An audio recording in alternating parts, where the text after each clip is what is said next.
Morning everybody, Gary Porter again.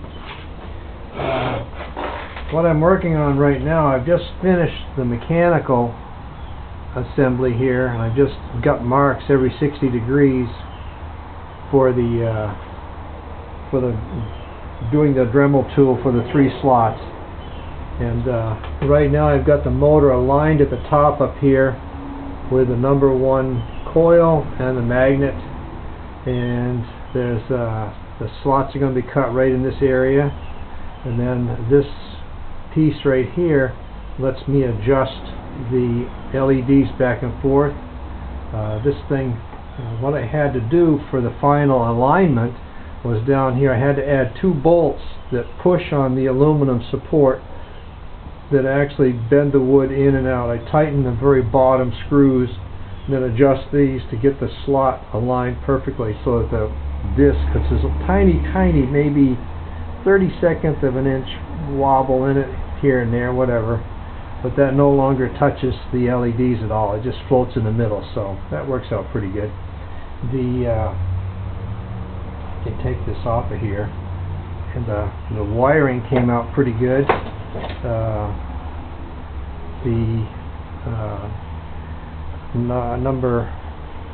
LEDs are like 8 through 1, and the rotation will be clockwise. And I've got a wing nut up here and a slot that lets me tighten the adjustment when it's finally set up. I've split the two PC boards have individual power supplies, so one board will handle these guys, 5, 8, 1, and 4, the power and ground, but the ground actually is the same for the whole system.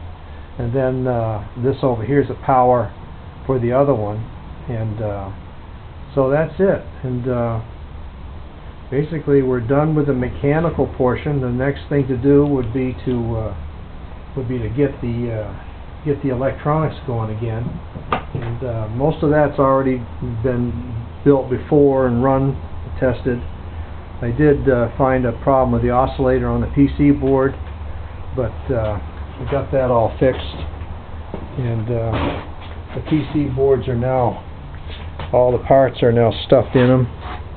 And my problem was with this oscillator right here. This is an NE556, it's a dual. I had to do some cuts and add some wires back here to get it to oscillate, so that's going to be used for a bunch of different things. All the rest of this board has been tested before. I tested all these power supplies. They're all isolation power supplies, so each of these individual sections is isolated from the digital and analog portion. This section here will monitor the high voltage caps up to 500 volts. When these pots are adjusted, this actually could be the gas pedal adjustment right here. Just extend this off the board to 2 pots, so when you push the gas pedal down, you're actually changing the energy level.